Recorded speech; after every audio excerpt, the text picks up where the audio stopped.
Hi and welcome to The Print. My name is Karanjeet Kaur and I'm a writer and an editor.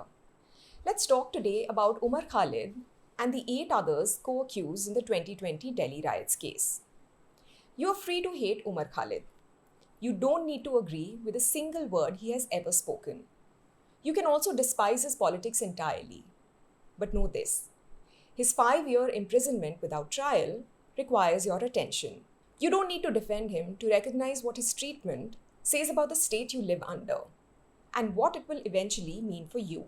Last week, the Delhi High Court delivered a 133-page judgment denying bail to Khalid and 8 others co-accused in the 2020 Delhi riots conspiracy case. The length of the document would suggest thorough deliberation, but several experts have pointed out that its contents reveal a troubling departure from basic legal principles. The judgment explicitly dismissed the foundational tenet set by the Supreme Court that bail is the rule and jail is the exception. Last year, the top court had observed in another case, and I quote, "In matters of liberty, even a one-day delay is a day too many. One cannot be deprived of liberty even for a single day. The process should not become punishment." But according to the Delhi High Court, 5 years without trial is not punishment enough. It declared that the bail rule simply doesn't apply to grave offences under the Unlawful Activities Prevention Act. Now, many journalists and legal scholars have picked apart the allegations against Umar Khalid and the other 8 accused, all of which hinge on many flimsy theories. The prosecution alleges that he was a part of a deep-rooted conspiracy to orchestrate the riots that killed 54 people and damaged over 1,500 properties. Umar Khalid and his co-accused apparently planned a chakka jam through WhatsApp messages and secret meetings, and that this constituted terrorism under UAPA. The JNU scholar allegedly gave speeches criticizing the Citizenship Amendment Act, even though the speech in question speaks of a Gandhian approach to protest. The charges against the others are even stranger. Gulfisha Fatima organized a women's march. Natasha Narwal and Devangana Kalita participated in protests. Let me remind you, all of these are our constitutionally protected rights.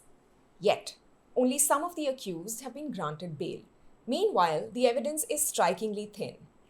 The prosecution relies primarily on WhatsApp chats about protest coordination and testimony from anonymous protected witnesses codenamed Radium and Sodium. These witnesses claim that in secret meetings, there were open discussions regarding escalation of violence and setting parts of Delhi on fire.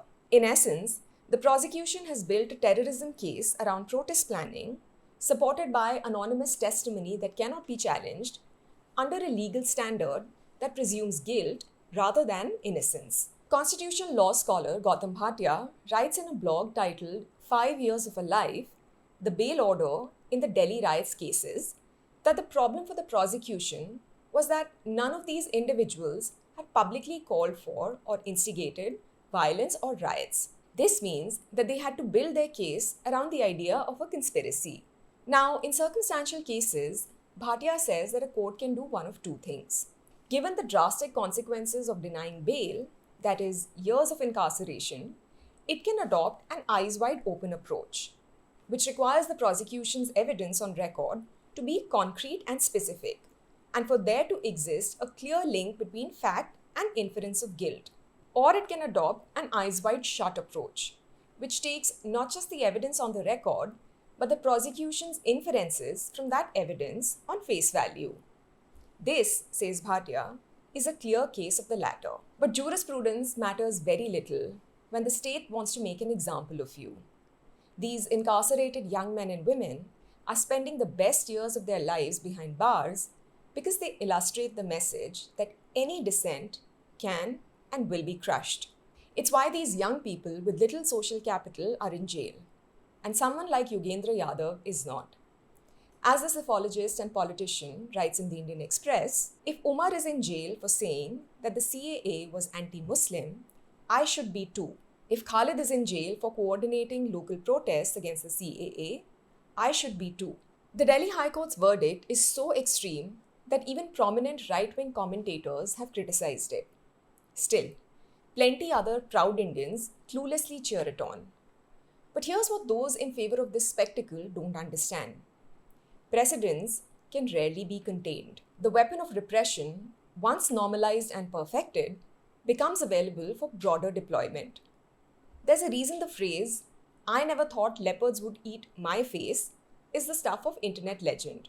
The UAPA has already demonstrated this appetite. The acquittal rate under the Act stands at 97.2% for arrests between 2015 and 2020.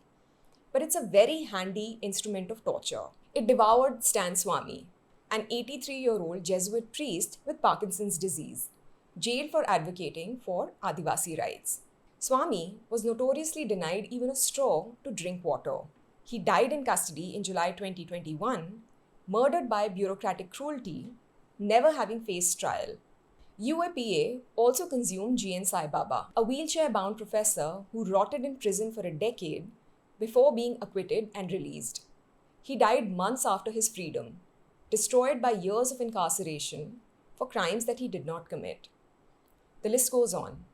Abdul Wahid Sheikh, a school teacher, falsely accused of terrorism in the 2006 Mumbai train blast.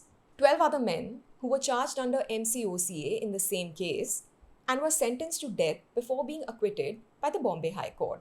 The appetite only grows. After indefinite detention for activists and dissenters, the state is now experimenting with new tools for even elected representatives. A few weeks ago, Parliament discussed the 130th Constitutional Amendment Bill, ensuring that ministers will be removed from office if detained for just 30 days in criminal cases. Critics have argued that it's a complete inversion of the principles of natural justice and will allow the government a free hand to dispose of, say, opposition CMs. Even those who cultivate proximity to power discover that groveling offers no protection. There is no better example than Ranveer Alabadia, the influencer who built his brand on interviews with those in authority. His deferential, cotton candy line of questioning couldn't protect him when the state's machinery decided to rain down. Or take the recent suicide in Uttar Pradesh of Chetan Saini, brother of a BJP Mandal vice president. Saini killed himself after his 20-year-old fruit shop was demolished in an anti-encroachment drive. Until then, the bulldozer was a hallowed symbol of justice when used against Muslim homes and significantly boosted UP CM Adityanath's rankings. India is hardly alone in this.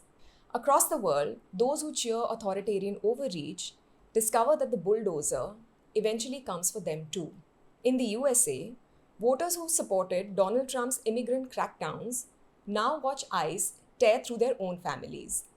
The promises to deport criminals and gang members have expanded to include anyone with or without proper documentation, including residents with American-born children. Trump's policies, in turn, have contributed to a massive anti-Indian sentiment. American racists don't care if Indian Americans celebrated Trump's tough stance on illegal immigration. They are happy that H-1B visas are now under the radar. In Australia, an Indian immigrant took the stage at an anti-immigration rally recently, criticizing the government's open door policy. He said, "Anyone can come in, claim a spot, and demand that Australia change for them. They are not blending into our culture. They are not protecting our freedom. They are twisting it." But Aussie racists, who only saw a brown man babbling at them, booed and heckled him mercilessly. The leopards, as we have always known, are equal opportunity face eaters. And whether they will come for you is not a matter of if, but when. Whether Umar Khalid is guilty or innocent is irrelevant. Whether you will be guilty or innocent when it's your time won't matter either. A state that thinks nothing of extinguishing 5 years from Umar Khalid's life will not pause to think of you.